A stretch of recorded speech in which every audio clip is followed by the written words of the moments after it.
Hello, my name is Kevin and welcome to the Love Decanters channel. So last Friday I went to Timewarp Reclaim Reuse and yeah, it's always nice to go there because there's loads of junk, you know, I've got to tell you that now. They've got the contract with the tip, they get all the good stuff from the tip, and yeah, so there's lots of stuff that's not good, but it's fun churning through it all. And if you find something good, the prices are really cheap. So yeah, and I've been telling everybody to go there, you know, so I've been going to other places and go, you should really go to this place. It's a really good place to get things, you know. And yeah, there wasn't as much as it has been when I've been before. And yeah, because of that, yeah, it wasn't. But from a point of view of me seeing things and then being able to find it and work out what it was quite successful, the whole video, I think. So yeah, and I have, you know, not only am I now trying to persuade you to buy unfashionable glass, I'm going to try and persuade you to buy unfashionable furniture, because I was looking at the furniture and I was just thinking, there's a couple of really nice pieces here and they're going for nothing probably, you know, cheaper than IKEA. And so I thought, yeah, I'll just put those in the video because, you know, I love unfashionable furniture and I think everybody else should too. So anyway, with that said, we will, and I did buy something as well, but there's a tell with that and we'll get to it.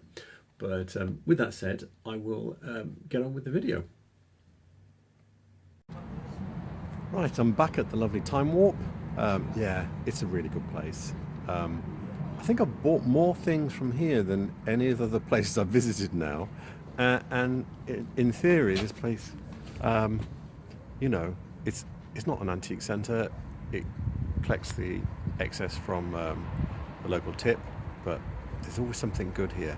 You know, I can't recommend this place enough because the prices are really good.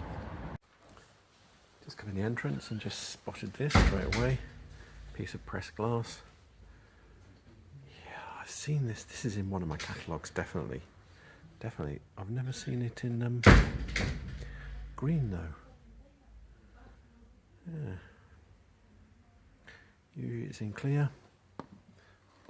There's this as well. You see these from time to time. Yeah, I don't know. It says hold. Someone obviously after those already, and there's no price on this either. Let's move on. Because I'm a genius at bumbling around on the internet, I found a tea service is called Anchor Hocking Fire King Peach Luster. I think it's Swirl Fire King Swirl Peach Luster. This is the sugar bowl that we were looking at. That was just to the left with the two handles. If I scroll down a bit, you can see these are the little side plates that they had, and yeah, there's the teacups with a little notch, and you can see it's got the name Swirl, because there's other things that they did as well in this Fire King Peach, but you can see that there's more. It looks like the sugar bowl's missing the lid though. So I thought I'd just bump into eBay and see what they said. And here's a service. This is sold. So, and it's a similar service. It's got the sugar bowl, creamer, plates, big plate. I think they've got more cups and saucers, but on the whole it's the same. That sold for $33.99. If you add postage, it's 40 quid really. So yeah, they make good money, and also other people on here are saying it's from the 1950s. So bars here, never heard of Nobile art. Let's have a look underneath. Yeah, so it's all pressed, so that's not impressing me. It's always interesting to find random new glassware things, and here we go. Nobile is in the middle of nowhere in Berkshire, Never heard of them before, but they don't make glass, they're a wholesaler. And it does look like they're alive and kicking. It says they're going to be open Monday. It's Friday night, so obviously they're not open over the weekend. But yeah, and also they have a website, and that is looks like very like the logo that we were looking at just now. Theirs was just called Nobile Art. This one's called Nobile, with the same sort of like sunburst around the end and the way that's written, but they said art at the bottom instead of glass and giftware. So I think that's probably an older thing. It says they were founded in 1994, and it looks like they're importing glass from Eastern Europe, from what it's saying here. That's 20. Yeah, they need to update their websites because 1994 is longer than 26 years ago. It's now 29 years ago. But anyway, and they're also going to some trade fair next month. So yeah, they're very much alive and kicking. So we also here, £2, but that's not good quality. This is good. It looks, the shape of it with this bit at the bottom looks like something Stuart Crystal would do. And the price is dropped in the bottom. I think it says £2. So it's not in great shape, but if you're looking for a nice crystal vase, is it marked? Is it marked? I'll have a look in my Stuart Crystal books anyway, see if it is. This is Stuart Crystal catalogue. I think it's from the 70s. And yeah, so the general shape of the vase is like this, with the ring at the bottom, or, you know, like this. I can't find an exact match. There's one like this with a lot of cutting on it, but then the top is a bit odd. So, and then I went back in time. So this one's from, I think, 1939. You can see the cutting is a bit like these ones. But there's no ring at the bottom of these ones.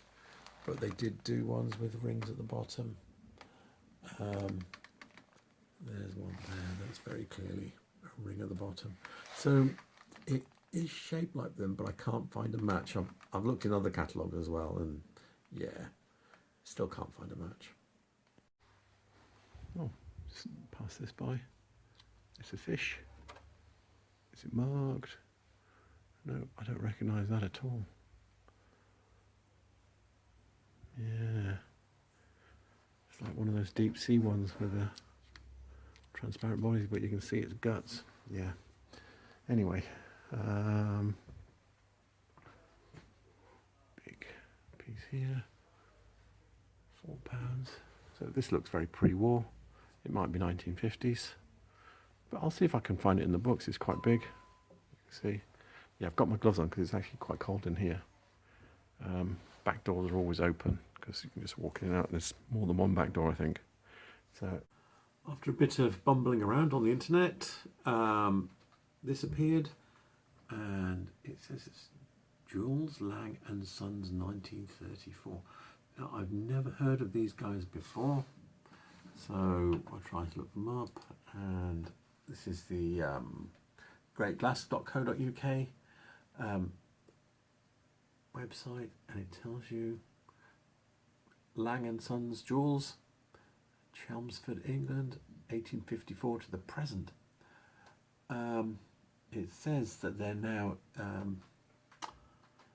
importers of glassware from Czechoslovakia during the 20s and 30s, with 196 designs registered from 1883 to 1944. So yeah, I've got no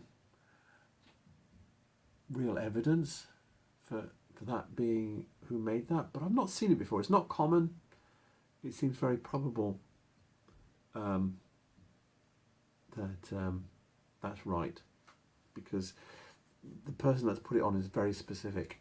I'm going to see if I can find any catalogues or anything, but there's not a lot coming up when I'm looking, so I doubt it. Anyway, there's more over here. Let's keep going, keep going, keep going.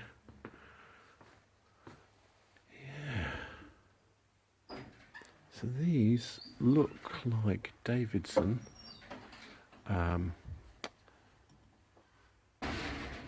Chippendale, but I don't think they are because they don't have little curvy bits at the top like Chippendale. But I'll just double check, see what I see. Yeah, and that looks sort of like 1960, 70 piece of press glass. So this is a catalogue page from Soweby's that I've downloaded from 20thcenturyglass.com, and it's from the 50s, and what I see is this. So it doesn't appear in the catalogues that I've got from the 30s, so this is from the 50s. So clearly after the war, Soweby's thought, we've got to get in on that Chippendale style action, and they made something that's very like a Chippendale but not a Chippendale. And you can see the one we were looking at, the pair that we were looking at were blue. So yeah, so the that design is from the 1950s. After hunting a lot, I still don't know who these are made. These kind of works are made by so many people. They're not super quality, but they're very of their time. These are probably from the 1960s, maybe the 50s. These are lovely. Look at this, that's a foot high, that one. Yeah, these are really good for, you know, if you're looking for just a look. I've got two. You won't get any more to go with them probably, but yeah, nice big vases. They need a wash, but I think they're in good nick. A whole bunch of Empoli style goblets with a clear foot, cut edges. That looks newish. Those are a bit older. I think those are Davidsons. I can see if I can find them. I think they might even be pre-war. This is a catalogue I've downloaded from the 20thcenturyglass.com website, and yeah, I couldn't be more wrong. This is Soweby's, and this is from the 1960s. And those little taco style bowls, there they are. There's a pattern number for it, S2761. Yeah, so that's what it is.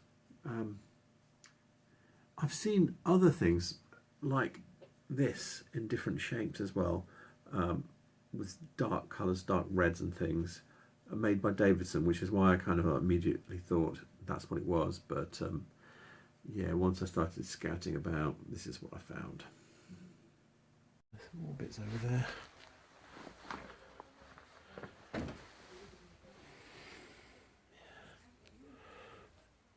Looks like something, will it, Alexander Harley Davidson would do, but yeah, I don't know. I'll have a look, see if I can find it, but I don't think I will be able to. Little jug here. Oh yeah, hand blown.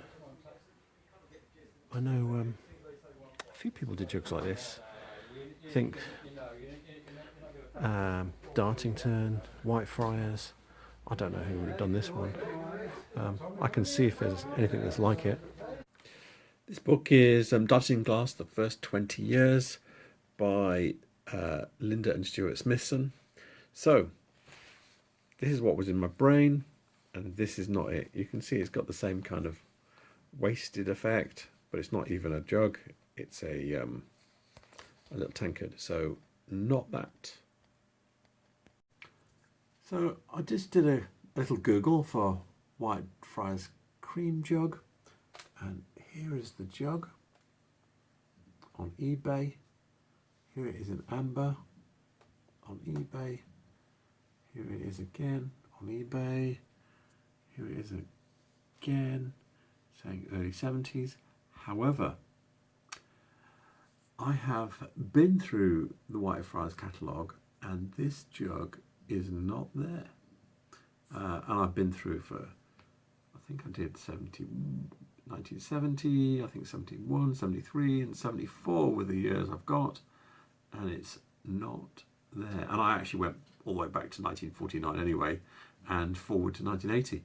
and it's still not there. So yeah, this is the lemming train, where someone sees something that someone else has marked as Whitefriars, and it never was, but then everybody else copies it. So anyway, there you go. I don't know. It's still a nice little jug for £2 though. Yeah, that's just pressed down here. Nice Romanian basket from the 60s or 70s.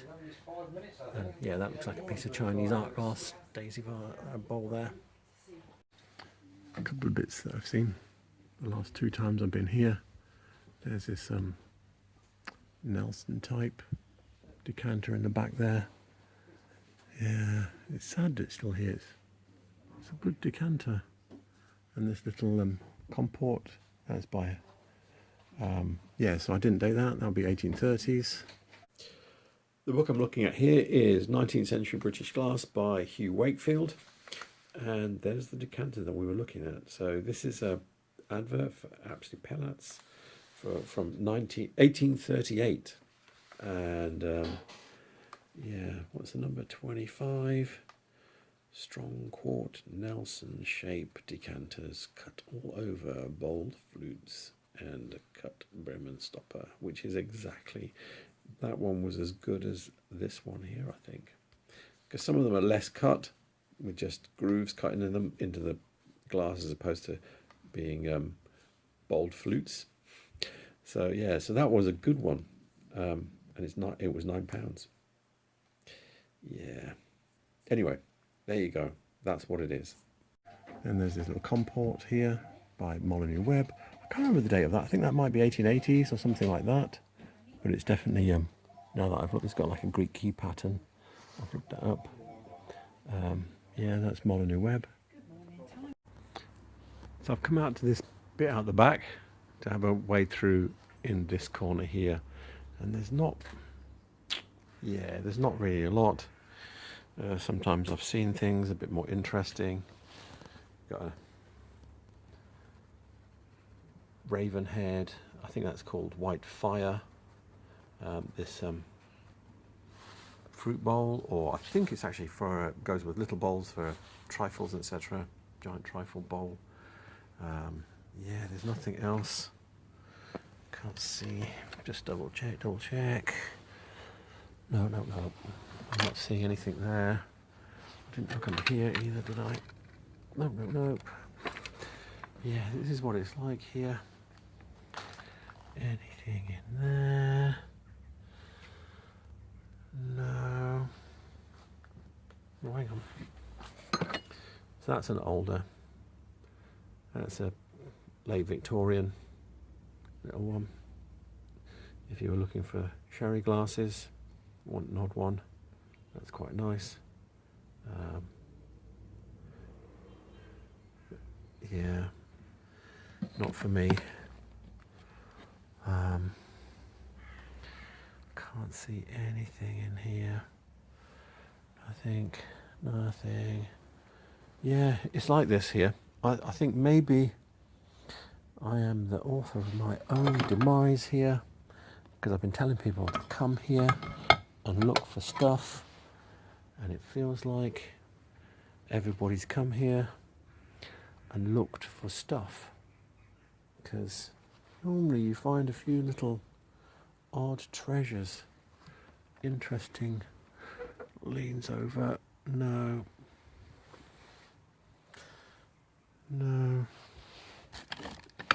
Little tumbler, what's that? Oh, little cut glass tumbler. Don't recognise. Oh, it's a souvenir for Glamis Castle. I think that says. So I think that's in Scotland, which might mean that this is Edinburgh crystal. But yeah, I don't want a Glamis Castle souvenir. No. What about underneath? Because you need to look down sometimes.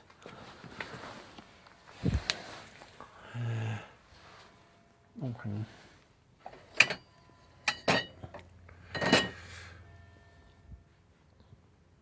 bud vase. Might be a Whitefriars one. It's very long, and it's still in one piece, amazingly, for being, because I have seen a few broken bits of glass in here. So might be Whitefriars one. I'll check the Whitefriars bud vases. I'm looking at the whitefriars.com website at the catalogues. This is the catalogue for 1966, which is the earliest one I can find this bud vase in. You can see it's this really long one. It's a 9485. I've seen on another page it comes in twilight, ruby, flint and blue. So there you go, there it is. I thought it might be, but I've never really looked at them. I also knew that they did this shape and I wasn't certain if it was this as well, you know, and this one here, they've got these three, and I think there's some others. But anyway, there you go. So I have a tale to interject here at this point. So when I was looking at that bud vase, I wasn't 100% certain, and I'm not going to bring speculation home, because yeah, that's where I've got enough speculation at home already. So anyway, so it takes me a few days to look everything up and glue all these bits and pieces together. And this morning I was going to go and visit my mum, and I'd already done what I've done for the bud vase. So I thought, my mum lives really near to Timewarp. I can pop in there, see if the bud vase is still there, and yay, I came away with the bud vase. Look how huge that is. Yeah. So this is the 10.5 inch version, I think it is, and off I went to my mum's, and I told her what I'd done. I said, oh yeah, I went and visited this place last Friday, and I just popped in the way here and bought this bud vase. And she went, oh, do you want another one? And my lovely mum gave me this one. So I now have two, and they were a bargain. This one was free, but this one I didn't realise. I thought everything was £1 out there, but apparently this was 25p because it's out of the cardboard boxes out the back. So yeah, I'm more than happy with that. It does have a bit of condition issue, but I don't care. We're probably going to just have it at home and use it, and I'll probably put it on my website as another feature. So yeah, I'm happy with that. And I've got two, so they look rather handsome together. Look at that. Dun, dun, dun. So anyway, that's the story of me ending up with 2 bud vases and not one. Yeah, no treasures, no treasures. No.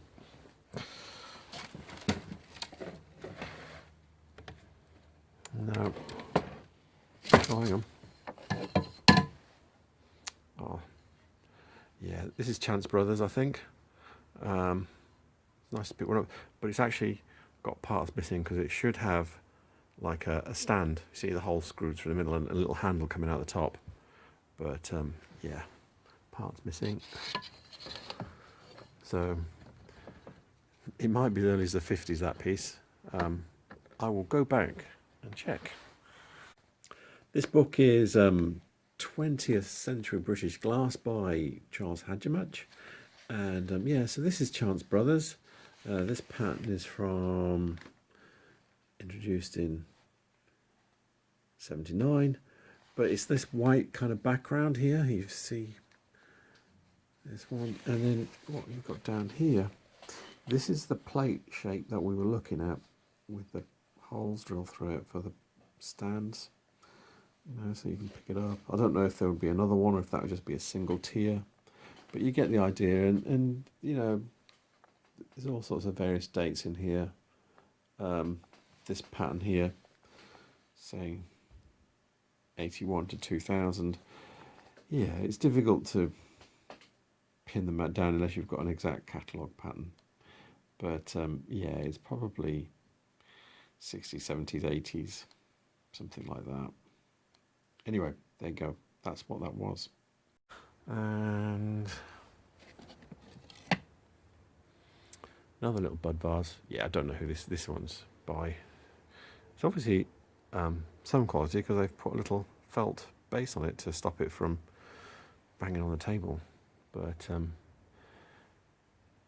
yeah, looks like it's something a cedar would do, but I don't think it's them. Don't think so. Sorry, that's Swedish and yeah. Oh, there's a little Empoli goblet in there, blue one. That's okay if you're collecting Empoli because it's a nice colour. Not seeing anything else in here. Oh, broken vase, so I'm not even going to bother. Bum, bum, bum. Here, another Empoli goblet here.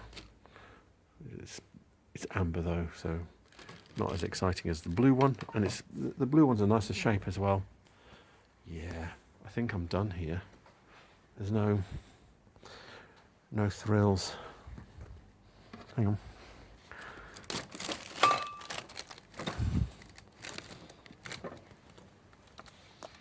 No, there's still no thrills. Just about to walk away, looked over my shoulder. Yeah, I've seen these. I think these are Dima. I think we looked those up before. Seen them somewhere else. Yeah, I saw them in Click Antiques. This though, that's cute. That's cute. Here we go. Sorry, I'm blocking the view there.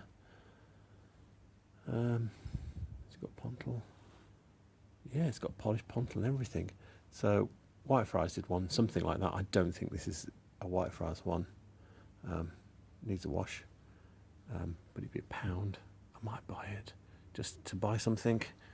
Hang on, there's something under this tin. Let me just have a look. No, it's more Dima. Yeah, no. Okay, I will keep looking. I'm looking at the Whitefriars Glass James Powell and Son of London Museum of London book. And yeah, so the little things with the stars, can you see here? If I can find my finger. There we go. You've got lots of little glasses. The frieze that runs around the edges here is different. So it's similar, probably similar to this glass here. There are some others. There's a little page here with some more, or this one. It doesn't tell you what kind of glass it is though. But anyway, it's similar to this, but it's not the same. But you see where I was getting at, and yeah, and this dates it because this is the catalogue for the 1860s. So it might be later than that, but you could quite happily put 1860s on that glass and get away with it, because here's a reference for that shape and pattern. And it's a quality one because it has a polished pontil mark as well. So someone did put a bit of trouble into it. So I'm doing really badly on the glasses. So I thought I'd show you some of the furniture treasures. And this doesn't look like a treasure because, yeah, our legs come off. But this table's, you know, 220 plus years old. Yeah, so it's not actually broken. That could be repaired. Little tilt top table. I did actually try it. I'm not going to do it one-handed because I might have a disaster. Got a little mechanism here for, there you go, needs an oil, but it does work. I did do it with 2 hands. Look at the old Georgian screws. And if you look at the edge of the table, you can see this dark edge here, like this. That's people touching, doing this thousands of times over 200 years, and it gets a dark, greasy edge. Tasty. I'm probably giving myself a million bugs, but anyway, that's a sign of age.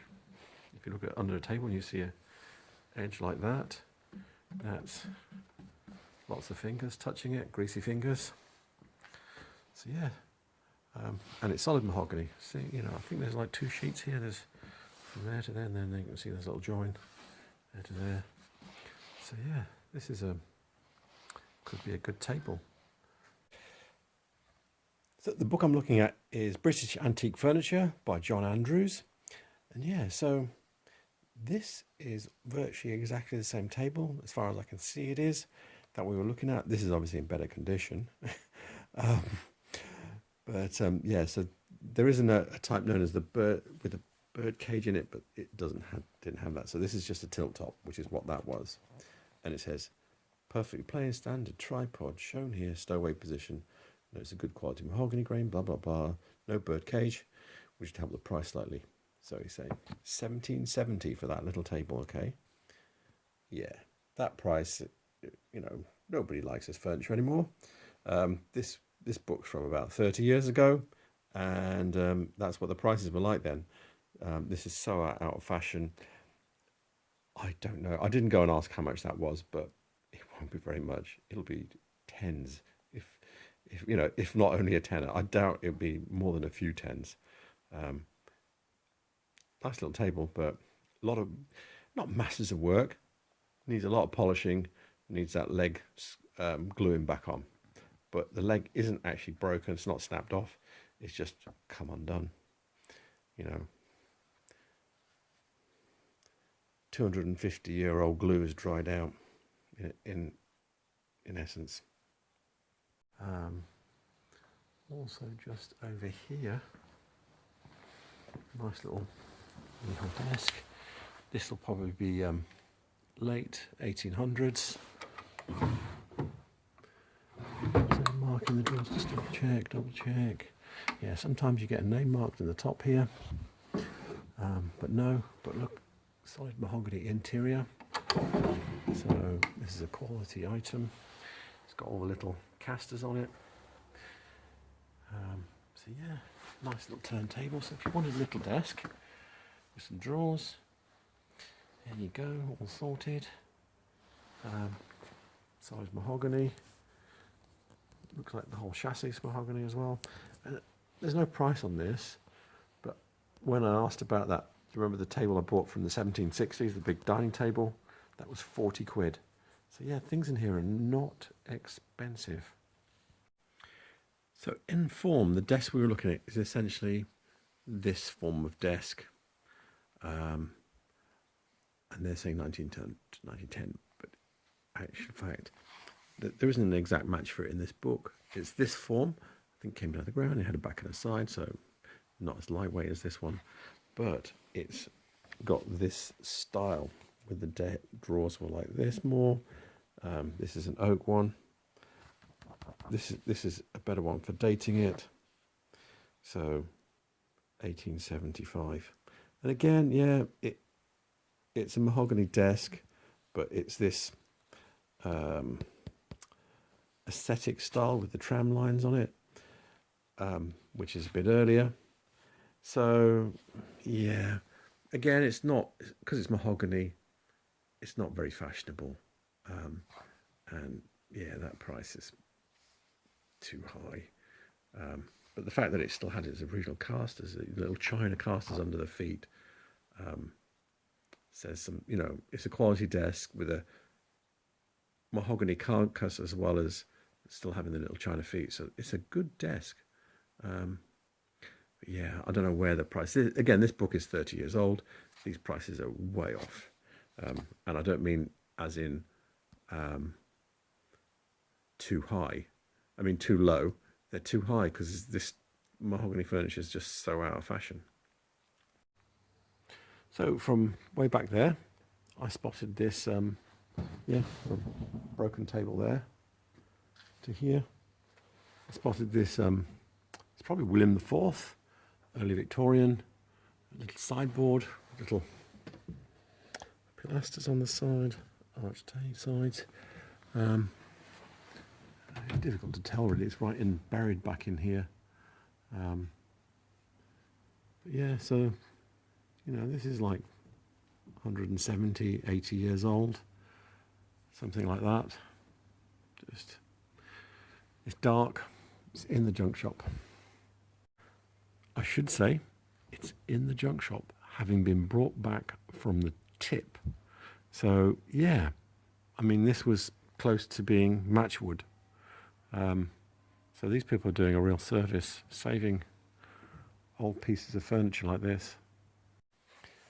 So this book is British Antique Furniture by John Andrews, and this is as close to that little sideboard that I can find. You know, really plain, all the way, all the way around, no legs, just sitting on the ground, plain doors. Yeah, this is a 3-part one, which makes it more valuable. And he's saying if it's a 2-part, it's 60 to 90 pounds. It's not worth that much if it, as this sideboard is. He's saying 500 to 700, but even that is not worth a lot now. But he does give a date. So he's saying this style, this plain style, is from the 1840s. So yeah, that piece of furniture is, 180 years old. So not my thing, but got some Murano cockerels here, their tails up. Yeah. And they are Murano ones. I recognise the way the heads are going. Yeah, the way the beaks are put on, they kind of go underneath like this. Can you see here? And when I was looking at the film, I realised, oh, they're not cockerels, they're pheasants. So anyways, I googled Murano pheasant, and there was a load of them that looked very similar, but I wanted some good proof. You know me, I like a bit of good proof, and I think this is the one I think that fits the bill, because the bill does come underneath here. Can you see? Also, one of them has kind of neck ruffles just like this all the way around, and these little pulls. Can you see these little pulls? They're a bit clearer on the one that we see, but yeah, that's exactly the same. And then, oh, hang on, if I can get it to go. Yeah, here we go. The foot of the other one is very like this, but then it's kind of like the one with the ruffles on has a spiral foot, but it has gold inclusions, and the one without the ruffles on has a foot like this without gold inclusions. So, but these are all handmade, and they're kind of very spur of the moment, and yeah, but what makes this especially good is, yeah, it's for sale in America, this one.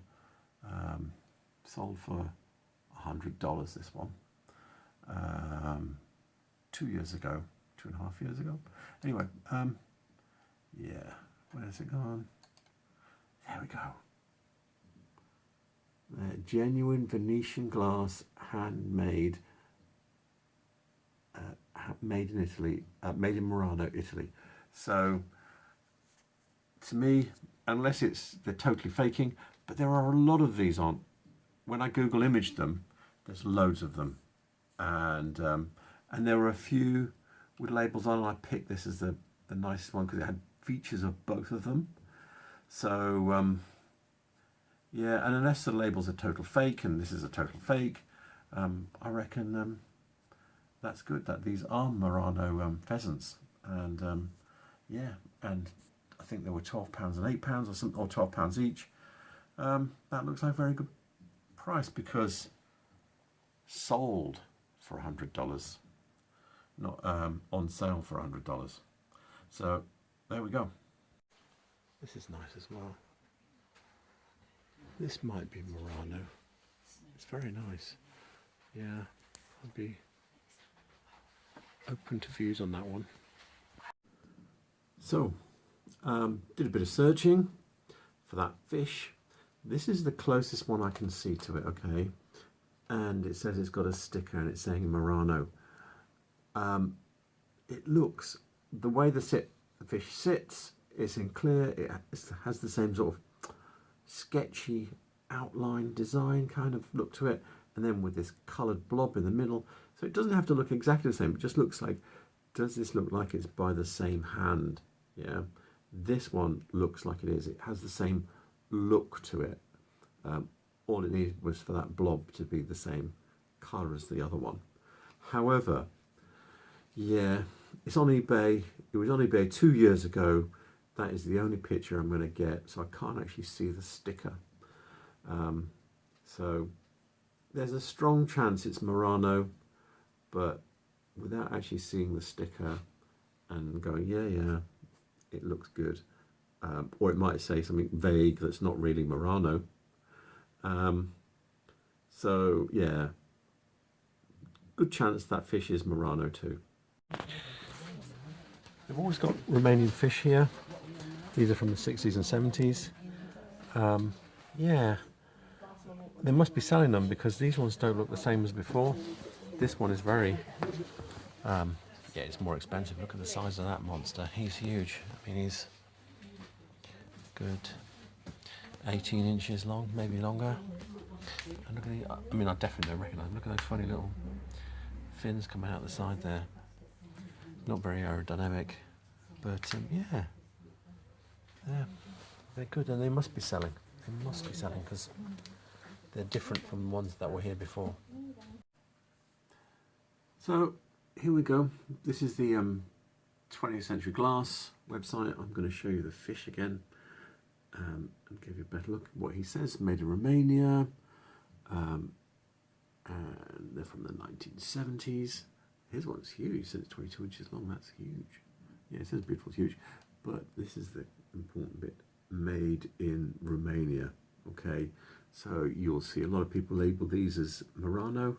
When I was looking at Murano fish a short while ago, yeah, several of these popped up. So be aware of that. Little condiment set here. There's just one stopper missing. So this is like Christopher Dresser style. All the plate has gone. You can see a little bit of silvering down here, but all the silver plating on here is gone. So yeah, so this will be late Victorian, maybe Edwardian. But I will have a look in my books and see. This might be in one of my catalogues, period catalogues, or it might be in one of my dresser books, or something very close to it, and I'll show you a reference for this, or at least a close reference, because it's quite stylish. It's a pity there's half a stopper missing though, or one stopper missing, because it's in pretty good nick apart from that. This book is called Christopher Dresser by Widar Halden, and yeah, so Christopher Dresser was the first industrial designer in the world, as in he didn't work for anybody specific, he just did contract, he designed by contract, had a design house, and he was prolific. Yeah, so this sort of sticky appearance that you see with this one here and this one here, these are toast racks, gives you an idea of what I'm talking about. These are from 1880, and yeah, so this is because he was so prolific. You kind of, you don't know everything that he designed. People were kind of copying his style as well because they didn't want to pay him for his design, so they would just copy him. And I'm going to show you something else in another dresser book, which also has aspects of the service that we were looking at. So this book is called Dresser by Harry Lyons. It was associated with the Harry Lyons collection, which he sold, and this is partly partly an auction catalogue, we'll call it that. But look at these, and look at these bottles, and look at the lids. Yeah, this is going to be solid silver though. M21. Yeah, and I'll give you an idea of how important this guy is. M21. Yeah. So the one we're looking at is not solid silver. Stopper missing, plate knackered. So it's never going to be this, but yeah, it's a good little cruet set there, probably from the, design wise from the 1880s. It might be later because, as I said, a lot of people were copying it, and until you can actually go attribute it to one of his designs, you won't get that kind of money. But if you could get that kind of money. So I've stopped this on the screen. You can see that these bottles look very similar to the ones we were looking at. But this is plate, okay, and the plate's gone. So the first thing you have to do is get these tops off without breaking anything and replate all of these parts, okay? And then you have a stopper missing. Now you either have to find one or you have to get one made. And also, because this is not a solid silver piece, you're not going to make that £2,000. You might make a couple of hundred, 200 or 300, but you've got to work for it. You've got to get someone to attribute this and find something closer. I can't find an exact match for it in all my books, just these bottles. So yeah, it is what it is. You can spend time doing that or not, and I'm not. I've just spotted this. It looks like a normal mug until you try and pick it up and you realise that actually that's like a 3-pinter. Never heard of Majestic Crystal. It'd be interesting to try and find out who that is. Comes with a little label telling you look after your crystal, because it is. I think I pinged it. Look at this. So it is crystal. It's £12. It's a golfing tournament from 1998. So this year this becomes vintage. Anything written on the box? No. So yeah, well, I'm going to try and find out who Majestic Crystal is. So just found this. Look after that. Oh, can't get that out. I'm not going to, not with one hand. Yeah, that's pretty certain that's a Whitefriars ashtray there. Don't know what that is. There's no mark on it. It's got a little, so you can see where the pontle was and they've polished it off.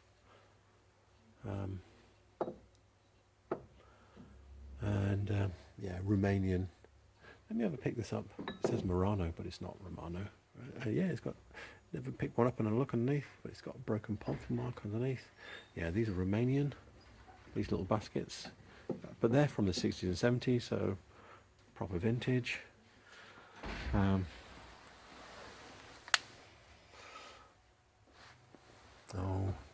no, do I elevate them to, it says damage. Is it signed?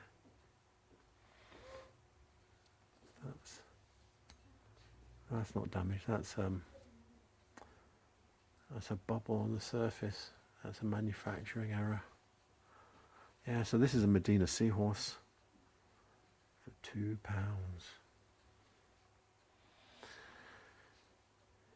Yeah.